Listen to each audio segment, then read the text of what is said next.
Communiqué de la Confédération des États du Sahel est relatif à l'adoption d'une résolution de l'Union européenne sur la situation de l'ancien président du Niger. La Confédération des États du Sahel, AES, exprime sa vive indignation suite à l'adoption par le Parlement européen le 12 mars 2026 d'une résolution intitulée « Résolution du Parlement européen sur la détention arbitraire du président Mohamed Bazoum » par la junte au Niger. La Confédération des États du Sahel condamne avec fermeté cette ingérence grave, concertée et délibérée dans les affaires intérieures d'un État souverain. Sous le couvert d'une prétendue humanité, le Parlement européen a choisi la sélectivité tant inopportune que malveillante, passant sur un silence assourdissant les violations réelles, flagrantes, illégitimes, répétées et continues du droit international commises, y compris l'enlèvement d'un chef d'État et l'assassinat d'un leader religieux et spirituel. Il est tout aussi regrettable de noter ce même silence du Parlement européen face à la crise sécuritaire orchestrée que la Confédération AES traverse depuis plus d'une décennie, se gardant de dénoncer les attaques barbares portées contre les populations civiles innocentes.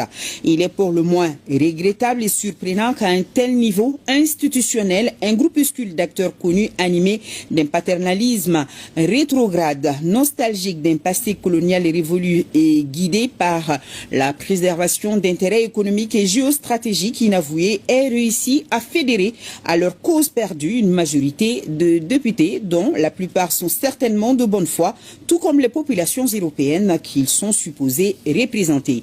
À travers cette résolution, ces initiateurs dévoilent leur intention réelle, à savoir le rétablissement d'un système créé et entretenu pour ne servir que les intérêts de l'ancienne puissance coloniale au détriment des aspirations légitimes des populations du Sahel. La Confédération AES n'a ni d'injonction ni de leçons de gouvernance à recevoir, particulièrement d'acteurs qui, plutôt que de se faire les relais, voire la source de fausses informations, gagneraient à recentrer leurs efforts sur la gestion de leur propre crise sociétale. La Confédération AES tient à souligner qu'une telle résolution totalement en déphasage avec la nouvelle dynamique politique, économique et sociale enclenchée par les peuples de l'espace confédéral ne saurait en aucun cas influencer sa marche. Signé capitaine Ibrahim Traoré, président du FASO, chef de l'État, président de la Confédération des États du Sahel, fait à Ouagadougou le 19 mars 2026. Notre président de la République a décidé, contrairement à ce qu'il dit, à ce que nous croyons, a décidé de se venger du peuple de Côte d'Ivoire. De se venger, pourtant on lui a tout donné. Quand il est arrivé en Côte d'Ivoire, le président Oufoué lui a offert une villa de 300 millions de francs qu'il a transformée en une superbe grande résidence dans le quartier là-bas. On lui a permis de rentrer plusieurs dizaines de tonnes de marchandises hors douane, hors taxes, pas de problème. On lui a donné la position de Premier ministre. Il a fait tout ce qu'il a voulu pendant une période. Le président malade, il a gouverné ce pays. Mais aujourd'hui, en fait, depuis qu'il a quitté le pouvoir en ce moment-là, il n'a qu'une idée fixe, se venger de ce pays, se venger des descendants d'Oufoué, se venger de Bédié, se venger de Gbagbo, se venger des Ivoiriens, se venger de sa justice, se venger de ses cadres de l'école, se venger de son système de santé, se venger de son système éducatif, se venger de tout. Et le travail qu'il fait méticuleusement, contrairement à ce qu'il dit, contrairement à ce que vous croyez, ce n'est pas pour préparer la Côte d'Ivoire aux défis de demain, mais c'est pour saper complètement le moral des Ivoiriens, c'est pour déprogrammer institutionnellement, déprogrammer politiquement, déprogrammer économiquement ce pays-là et pour de longues années. Quand il fait des écoles, c'est pour faire passer les enfants avec des niveaux de connaissances en dessous, 3 à 4 points en dessous de la moyenne. Où est-ce que vous allez aller avec des cadres de ce genre-là dans un monde qui devient de plus en plus compétitif? Quand il fait un système de santé, c'est pour proclamer que c'est gratuit, mais à l'intérieur, il n'y a rien. On vous dit que le pain est gratuit, mais il n'y a pas de boulangerie. Alors, à quoi ça sert cette gratuité si vous n'avez pas l'offre de santé à côté?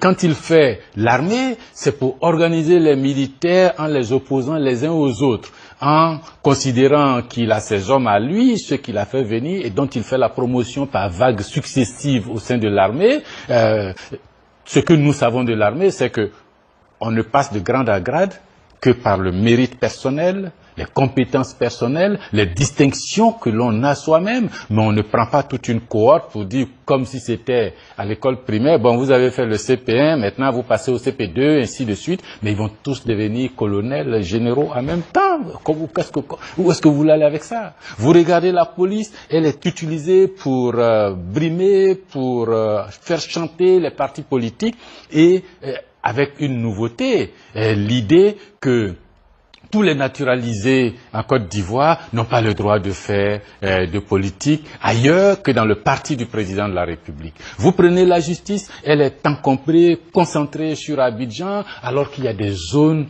de silence judiciaire en Côte d'Ivoire. Et là où on a le plus besoin de magistrats, de trancher dans les conflits, que ce soit des conflits fonciers, que ce soit dans les crimes, que ce soit dans... Tout est concentré là, il sabote complètement en utilisant la justice comme instrument de vengeance vis-à-vis des autres. Tous les domaines vous allez prendre. La diplomatie, il oppose la Côte d'Ivoire à la volonté de la CEDEAO d'aller vers une intégration économique, monétaire et politique. Et lui préfère rester dans son franc CFA sous la tutelle du Trésor public français. Nos voisins, le Ghana, la Gambie, la Sierra Leone, le Libéria, le Nigeria, sont pour une évolution dans un autre sens qui va nous amener vers une sous-région relativement plus prospère. Lui préfère nous garder dans ce qu'il a eu comme héritage des années 60. S'il vous plaît. Nous pouvons arrêter ça. Vous pouvez arrêter ça. Il faut que nous nous levions ensemble et qu'on dise non. Et le moment est venu. N'attendez pas que l'élection se passe avant de dire « Ah, on n'est pas d'accord ». Non, c'est avant qu'il faut se lever pour dire « On ne veut plus de crise, corrigeons les choses maintenant ». Si vous pensez que cette perspective est bonne à défendre, s'il vous plaît, ensemble, laïquons et partageons. C'est la Côte d'Ivoire qui gagne.